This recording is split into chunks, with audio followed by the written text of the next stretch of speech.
என்னன்னா ராசியில் சுக்கிரன் என்ற கிரகம் இவர்களுக்கு ஆட்சி. சும்மாவே ரிஷபராசிக்காரர்களை கையில் பிடிக்க முடியாது. ராசியாதிபதி சொந்த வீட்டில் ஆட்சி பெற்று இருந்தால் அந்த தலகால் பொரியலை தலைக்கு ஏறுதுன்னு சொல்கிறாங்க பாருங்க. அந்த மாதிரி ஒரே ஆட்டம் பாட்டம் கொண்டாட்டம். அவரவர் என்ன தேவை அப்படின்னு நினைக்கிறார்களோ அதைத்தான் ஃபுல்ஃபில்மெண்ட் ஆஃப் டிசையர்ஸ் அப்படின்னு சொல்வது. அதாவது நினைத்த காரியத்தில் வெற்றி. உங்களை விட்டா ஆள் இல்லை பிரதர், உங்களை விட்டா ஆள் இல்லை சிஸ்டர் அப்படின்னு சொல்லி உங்களை பாராட்டி உங்களுடைய சேவையை பெற்றுக்கொள்வதற்கு உங்களது வாடிக்கையாளர்கள் தயாராக இருக்கிறார்கள். இதனால் எல்லா விஷயத்திலும் நீங்கள் நன்றாக யோசித்து உங்களுடைய விஷயங்களை வெளிப்படுத்துங்கள். அப்போது இந்த மாதிரி நேரத்தில் கண்டிப்பாக உங்களை டிஸ்டர்ப் பண்ணுறதுக்கு பாய் ஃப்ரெண்டு கேர்ள் ஃப்ரெண்டு இதெல்லாம் வரத்தான் செய்யும். ஏன்னா ரிஷபராசினாவே ஒரு பூவில் தேன் இருப்பது போல், அப்போது அந்த வண்டுகளும் ஈக்களும் மொய்த்து கொண்டு தான் இருக்கும். இது காலகட்டங்களில் நாம் நம்மளுடைய மனதை இந்த மாதிரி விஷயத்துக்கு சிதற விடாமல் தீர்க்கமாக நம்மளுடைய தொழில் சம்பந்தப்பட்ட விஷயத்தை நோக்கி நாம் பயணிப்பது நமக்கு ஒரு புத்திசாலித்தனம். இந்த ரிஷபராசி சகோதரிகளை எடுத்துக்கிட்டோம் அப்படின்னா, கணவனை குறிகாட்டக்கூடிய செவ்வாய் 12ஆம் வீட்டில் ஆட்சி. அப்போ கணவன் வெளியூர் வெளிநாடு பயணங்கள் தொழில் ரீதியாக, அதனால் உங்களுக்கு டெவலப்மெண்ட், உங்களுடைய வீட்டுக்கு டெவலப்மெண்ட் அப்படிங்கிற மாதிரியான ஒரு ட்ராவலும் ஒரு எக்ஸ்பென்ஸும் இருக்கிறது. இது ஒரு ஷார்ட் பீரியடு தான், ஆனால் இது அனுகூலமாக இருக்கிறது. அதுவுமே முதல்ல செவ்வாய் 11 லாபத்தில், அப்போது சம்பாதிச்சுட்டு தான் செலவு பண்ணுறாரே தவிர செலவு பண்ணிட்டு சம்பாதிக்கலை அப்படிங்கிறத நீங்கள் இங்கே கொஞ்சம் கவனமாக பார்த்து கொள்ள வேண்டும். ஹலோ ஃப்ரெண்ட்ஸ், நாம் ஆர்வத்துடன் எதிர்பார்த்து காத்திருக்கக்கூடிய சித்திரை மாதத்துக்கு உண்டான பலன்கள் எல்லாருக்கும் நன்றாக தெரியும். சித்திரை மாதம் மேஷ ராசி மண்டலத்தில் சூரியன் உச்சம். இதையும் தவிர செவ்வாய் என்ற கிரகம் அதே மேஷத்தில் ஆட்சி, சுக்கிரன் சொந்த வீட்டில் ஆட்சி. கிரகங்கள் வரிசையாக வருகிறது. கடகத்தில் சந்திரன் வரக்கூடிய காலகட்டத்தில் கிரக மாளிகா யோகம் என்ற ஒரு அரிதான சுப யோகம் என்பது வர இருக்கிறது. எனவே இந்த கிரகங்களின் தாக்கம் உங்களது ராசிக்கு என்ன செய்ய போகிறது என்ற பலன்களையும், பிறகு இந்த கிரக நிலைகளுக்கு உண்டான மாற்றங்களையும் இப்பொழுது விவரமான காண்போம்.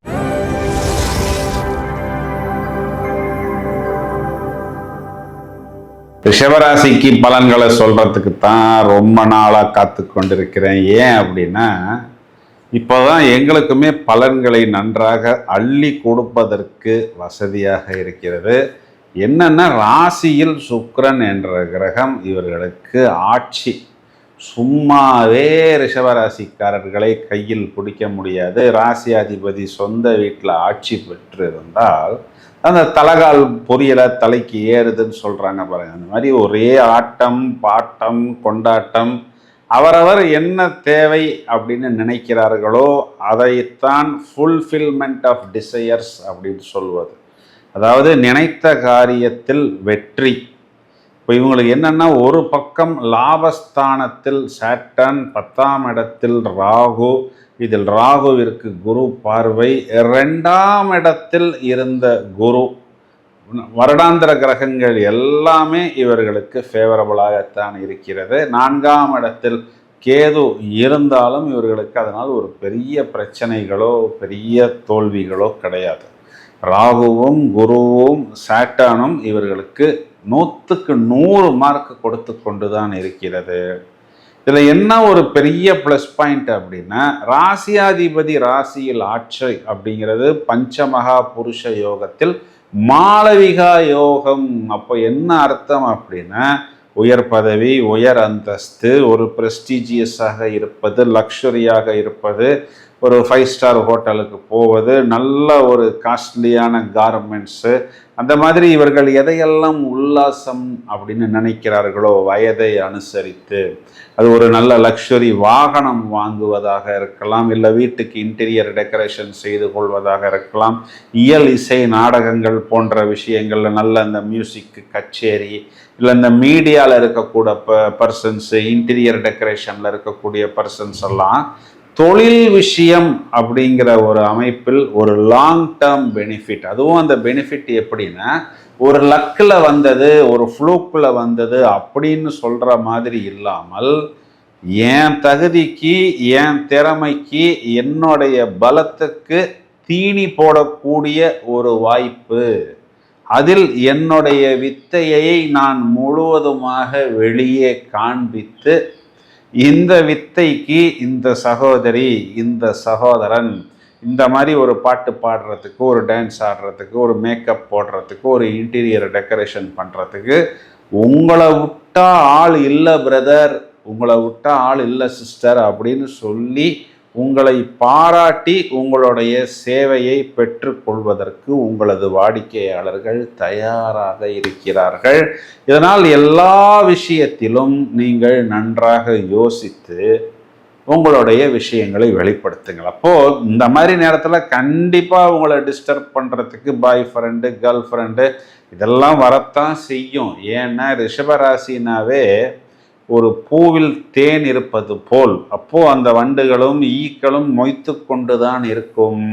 இது காலகட்டங்களில் நாம் நம்மளுடைய மனதை இந்த மாதிரி விஷயத்துக்கு சிதற விடாமல் தீர்க்கமாக நம்மளுடைய தொழில் சம்பந்தப்பட்ட விஷயத்தை நோக்கி நாம் பயணிப்பது நமக்கு ஒரு புத்திசாலித்தனம். இது வெறும் வருமானம் அப்படிங்கிறது மட்டுமல்லாமல் சராசரியா பேர் புகழ் அந்தஸ்து அப்படிங்கிறது மட்டும் இல்லாமல், இவர் பெரிய உஸ்தாதரா, இவர் பெரிய ஜித்தண்டா, இவர் பெரிய வித்வான்டா அப்படிங்கிற அளவுக்கு உங்களை விட்டா ஆள் இல்லை அப்படிங்கிற ஒரு உச்சத்துக்கு உங்களை தூக்கி கொண்டு போவதற்கு இந்த கிரகங்கள் உங்களுக்கு சாதகமாக இருக்கிறது. இது என்னன்னா மெயினாக உங்கள் ராசியாதிபதியே உங்கள் ராசியில் ஆட்சி. அப்போ என்னன்னா ஒரு ஈர்ப்பு, யாரை நம்ம போய் பார்த்தாலும், யாரை நம்ம போய் பேசினாலும் அதில் நிறைய பேர் உங்களை ஃபாலோ பண்ணுவார்கள். அப்போ நீங்கள் திருமணம் ஆன நபரா, ஆகாத நபரா, அந்த உங்களை தொடரக்கூடிய நபர் உங்களை என்ன செய்ய போகிறார், வெறும் தொடர்ச்சியாக தொடர மட்டும்தான் போகிறாரா, இல்லை தொந்தரவு செய்ய போகிறாரா, இதெல்லாம் நான் சொல்லி தரணுங்கிறது தேவையில்லை. கண்டிப்பாக உங்களுக்கே நன்றாக தெரியும். தேவையான நல்ல விஷயங்களை மட்டும் நீங்கள் எடுத்துக்கொள்ளுங்கள். இன்னொரு பக்கம் பார்த்தோம் அப்படின்னா மாதாந்திர கிரகங்கள் 12ஆம் இடத்துல இருந்து உங்களுக்கு சின்ன சின்ன செலவுகளை கொடுத்தாலும் அதெல்லாம் உங்களுக்கு ஒரு ஃபவுண்டேஷன் எக்ஸ்பென்ஸ் அப்படிங்கிற மாதிரி தான் எடுத்துக்கொள்ளலாம். ஏன்னா மேஷத்தில் இந்த கிரகங்களின் கூட்டணி பிரதானமாக ட்ராவல் பண்ண போகிறதே பரணி நட்சத்திரம். அது உங்களுடைய உங்கள் ராசியாதிபதியோடைய நட்சத்திரம் தான். அப்போது உங்களுடைய லக்ஸுரிக்கு, உங்களுடைய அழகுக்கு, உங்களுடைய கம்ஃபர்ட்டுக்கு செலவு செய்ய போகிறீங்க. முதல்ல அஸ்வினி நட்சத்திரத்தில் ட்ராவல் பண்ணும் பொழுது உங்களுடைய வாகனத்துக்கு, உங்களுடைய வீட்டுக்கு தான் செலவு பண்ண போகிறீங்க. இதெல்லாம் சின்ன சின்ன செலவு தான். ஆனால் சின்ன மீனை போட்டால் தான் அந்த பெரிய திமிங்கலத்தை பிடிக்க முடியுங்கிறது இன்றைக்கி எல்லாருக்குமே நல்லா தெரிஞ்ச விஷயம்தான். இதையும் தவிர உங்களுடைய லைஃப் பார்ட்னருக்கு நீங்கள் செலவு செய்வீங்க, உங்கள் பிரதர்ஸ் சிஸ்டர்ஸ்க்கு செலவு செய்வீங்க. அதில் உங்கள் சூழ்நிலையை அனுசரித்து நீங்கள் முடிவு பண்ணி நீங்கள் செலவு செய்வது புத்திசாலித்தனம். இதில் இன்னொரு விஷயம் என்ன கவனமாக நீங்கள் பார்த்துக்கணும் அப்படின்னா, அரசாங்கம் சம்பந்தப்பட்ட விஷயம், அதாவது உங்களுடைய ஒரு டாக்குமெண்ட்டு அப்ரூவலுக்கு கவர்மெண்ட்டுக்கு போயிருக்கலாம், இல்லை அதுக்கு நீங்கள் ஃபீஸ் கட்ட வேண்டிய ஒரு சூழ்நிலை, இல்லை அதற்காக அந்த இடத்தை ரெடி பண்ணுவதற்குண்டான சூழ்நிலை, இந்த மாதிரி செலவுகள் எல்லாமே நாம் ஒரு செலவாக எடுத்துக்கொள்ளாமல் நமக்கு ஒரு இன்வெஸ்ட்மெண்ட் அப்படிங்கிற மாதிரி எடுத்துக்கொள்ளணும். இது நேரங்களில் உங்களுக்கு நிறைய தொழில் வருது, ஆர்டர்ஸ் வருது, உங்களிடம் நிறைய வெற்றிகளும் வாய்ப்புகளும் குவிகிறது அப்படின்னு உங்களுக்கு கடன் கொடுக்கக்கூடிய நபர் நன்றாக உங்களை கவனித்து கொண்டே தான் இருக்கிறார். ஏன்னா இங்கே சுக்கிரனே தான் 6ஆம் வீட்டுக்கும் அதிபதி. அப்போ என்ன பண்ணுவாருன்னா, சார் உங்கள் பேமெண்ட் சூப்பராக இருக்குது சார், உங்கள் சிபில் எப்படியோ இருக்குது சார், அப்படின்னு நமக்கு தெரியாத என்னென்னமோ கணக்கெல்லாம் போட்டு நாங்கள் உங்களுக்கு இவ்வளவு லோன் தரோம் அவ்வளவு லோன் தரோம் அப்படின்னு நம்மை தூண்டி விடுவார்கள். சந்தர்ப்பம் சூழ்நிலையை அனுசரித்து தேவையான விஷயத்தை மட்டும் எடுத்துக்கொள்ளுங்கள், நிறைய தேவையில்லாத விஷயங்களை விட்டுவிடுங்கள். இதையும் தவிர இந்த ரிஷபராசி சகோதரிகளை எடுத்துக்கிட்டோம் அப்படின்னா, கணவனை குறிகாட்டக்கூடிய செவ்வாய் 12ஆம் வீட்டில் ஆட்சி. அப்போ கணவன் வெளியூர் வெளிநாடு பயணங்கள் தொழில் ரீதியாக, அதனால் உங்களுக்கு டெவலப்மெண்ட், உங்களுடைய வீட்டுக்கு டெவலப்மெண்ட் அப்படிங்கிற மாதிரியான ஒரு ட்ராவலும் ஒரு எக்ஸ்பென்ஸும் இருக்கிறது. இது ஒரு ஷார்ட் பீரியடு தான், ஆனால் இது அனுகூலமாக இருக்கிறது. அதுவுமே முதல்ல செவ்வாய் 11 லாபத்தில், அப்போது சம்பாதிச்சுட்டு தான் செலவு பண்ணுறாரே தவிர செலவு பண்ணிட்டு சம்பாதிக்கல அப்படிங்கிறத நீங்கள் இங்கே கொஞ்சம் கவனமாக பார்த்து கொள்ள வேண்டும். வயதில் மூத்த நபர்களை நாம் எடுத்துக்கொண்டால், குறிப்பாக இந்த leg pain, ortho pain, pressure, பிளட்டில் இருக்கக்கூடிய ஹீமோகுளோபினுடைய லெவல், இதெல்லாம் கொஞ்சம் ஒரு மினி ஹெல்த் செக்கப் நீங்கள் செய்து கொள்வது உங்களுக்கு புத்திசாலித்தனம். தேவையான இயற்கை வைத்தியங்கள், கை வைத்தியங்களை வைத்துக் கொள்ளுங்கள். வருடாந்திர கிரகங்கள் எல்லாமே உங்களுக்கு அனுகூலமாகத்தான் இருக்கிறது. மாணவர்கள் இந்த சித்திரை மாதத்தின் ஃபர்ஸ்ட் ஹாஃப், அதாவது 31ஆம் தேதி வரை பிரமாதமான புத்திசாலித்தனத்தை வெளிப்படுத்துவார்கள். பிறகு கொஞ்சம் படிப்பில் கூடுதல் கவனம் எடுத்துக்கொள்ள வேண்டும். அந்த தொழில் துறை சார்ந்த ஒரு குருவை நாடி நீங்கள் அந்த தேவையில்லாத விஷயங்களில் கவனம் செலுத்தாமல் தேவையான விஷயங்களை மட்டும் கிரகித்து கொண்டால் போரும். திங்கட்கிழமை ஞாயிற்றுக்கிழமைகளில் வாய்ப்பு கிடைத்தால் உங்கள் வீட்டுக்கு பக்கத்தில் இருக்கக்கூடிய சிவன் கோயிலில் போய் வழிபாடு செய்வது, செவ்வாய்க்கிழமை சஷ்டி திதி, அமாவாசை, பௌர்ணமி, கிருத்திகை, விசாகம் நட்சத்திரம் வரக்கூடிய நாட்களில் வாய்ப்பு கிடைக்கும் போது வீட்டுக்கு பக்கத்தில் இருக்கக்கூடிய பிரதான முருகன் கோயில் வழிபாடு உங்களுக்கு ஒரு நல்ல மேன்மையை கண்டிப்பாக ஏற்படுத்தும். இப்போ நாம் இது நேரம் வரை பார்த்த இந்த பலன்களுக்கு உண்டான கிரக மாற்றங்களை எடுத்துக்கொண்டால், இந்த சித்திரை மாதம் பிறந்து கிட்டத்தட்ட ஒரு 6 நாட்களில், அதாவது ஏப்ரல் மாதம் 20ஆம் தேதி சுக்கிரன் சொந்த வீட்டில் ஆட்சி பெறப்போகிறார், ரிஷபத்துக்கு சஞ்சாரம் செய்ய போகிறார். 31/4, அதாவது ஏப்ரல் மாதத்தின் கடைசி புதன் மீனராசி மண்டலத்திலிருந்து மேஷராசி மண்டலத்தில் வந்து சூரிய புத ஆதிபத்தியமாக மாறுகிறார். 11/5, அதாவது மே மாதம் 11ஆம் தேதி.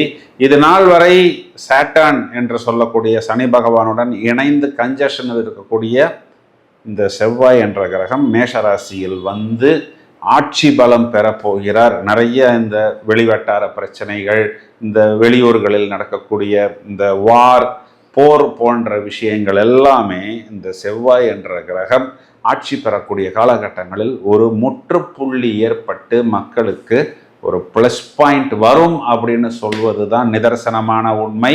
சார், நீங்கள் சொன்ன பலன் எல்லாமே நல்லா தானே சார் இருக்குது, டக்குன்னு முடிகிற மாதிரி இருக்கே என்று நீங்கள் சொல்வது எனக்கு புரிகிறது.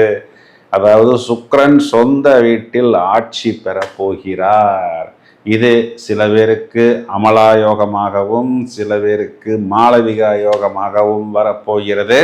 சுண்டி இழுக்கக்கூடிய சுக்கிரன் உங்களுக்கு அது இழுக்குமா, இல்லை உங்களை போட்டு நன்றாக இருக்குமா, உங்கள் ராசிக்கு என்ன செய்ய போகிறது என்பதை அடுத்த பதிவில் வெகு சீக்கிரத்தில் வெளியிடப் போகிறோம்.